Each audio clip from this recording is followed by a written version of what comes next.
At ngayon po makakapanayam natin si Comelec Chairman George Erwin Garcia. Chairman, kamusta po so far yung pagbubukas ng ating botohan?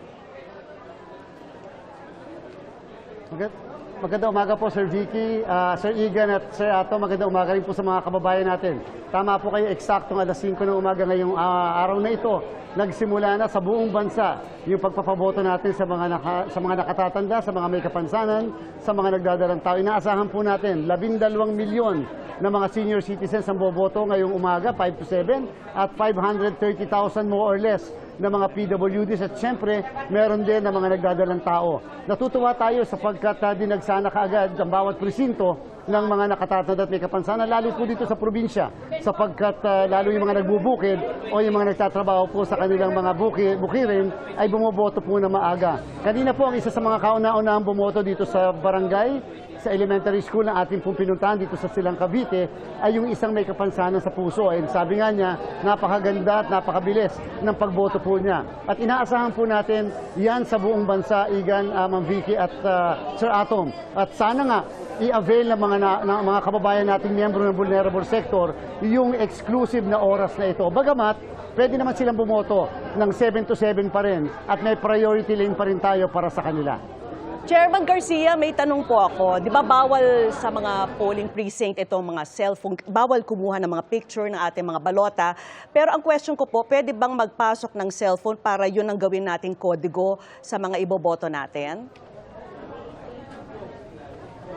Ma'am Vicky, yes, pwede po tayo magdala ng cellphones. Wala po tayong patakaran na pinagbabawal natin ang mga cellphone sa loob ng presinto. Kaya lang, tama po yung sinabi nyo, pwede pong gamitin na naandyan yung kodigo natin kung wala tayong dalang voters information sheet o kahit na anong papel na nagsasabi na ito mga boboto natin.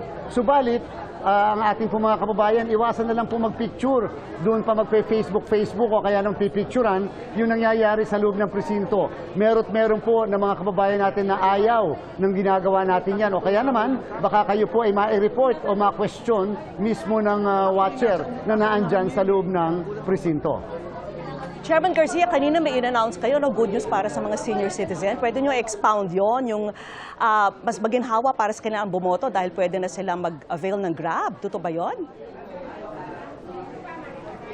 Opo, libre po yung Grab transport ng alas 5 hanggang alas 7. Lalo na medyo sasakay pa tayo ng konti kaysa maglalakad.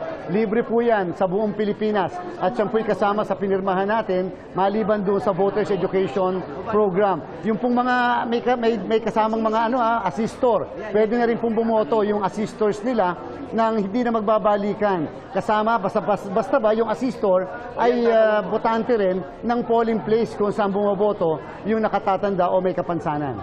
Pero yung assistor po nila, pwede ba magboto sa kasama ng senior citizen o kailangan mag-iba sila ng precinct? Depende kung saan sila naka-assign. Kung saan po sila naka-assign, doon pa rin po sila boboto. Basta ba, unahin muna nila makatapos yung pong nakatatanda. Total naman, lalo sa mga areas na nandyan yung ating mga priority polling precincts, may mga upuan, komportable naman yung mga kinalalagyan ng mga nakatatanda natin. Siyempre, unahin muna natin yung pagboto nila. Tapos tsaka na, yung susunod naman, yung mga assistor. Pero usually po, Ma'am Vicky, kapag sila ay kasama nung nakatatanda, kamag-anak, usually yung kanilang presinto parehas na rin nung presinto nung miyembro ng vulnerable sector natin na yan. Chairman, may initial report na ba kayo sa posibilidad ng foreign interference sa eleksyon? Dahil merong 11 individual, ang bitbit halos kalahating bilyong piso sa Mactan International Airport sa Cebu, papuntang Maynila. Pwede bang ibahagi sa inyo mga nakuha nyo impormasyon, Chairman, kung ito'y may kaugnayan sa eleksyon? Gusto nga nating alamin, Igan, pinapatanong natin sa PNP, kung base sa kanilang investigasyon, yan ba ay may relasyon sa pamimili ng boto? Gagamitin ba yan sa vote buying o kung ano pa man?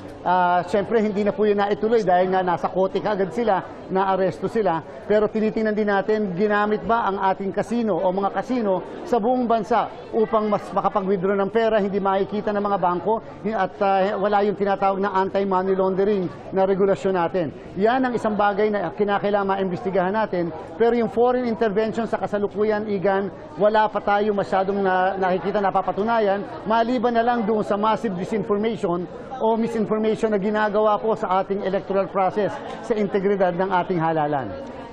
Maraming salamat, Chairman. Salamat din sa panalangin na pinadala mo. Yun ang una kong ginawa kanina bago kami nagtrabaho rito. Chairman George Elvin Garcia ng Maraming COMELEC. salamat. Good luck po. Ingat kayo. Talaga?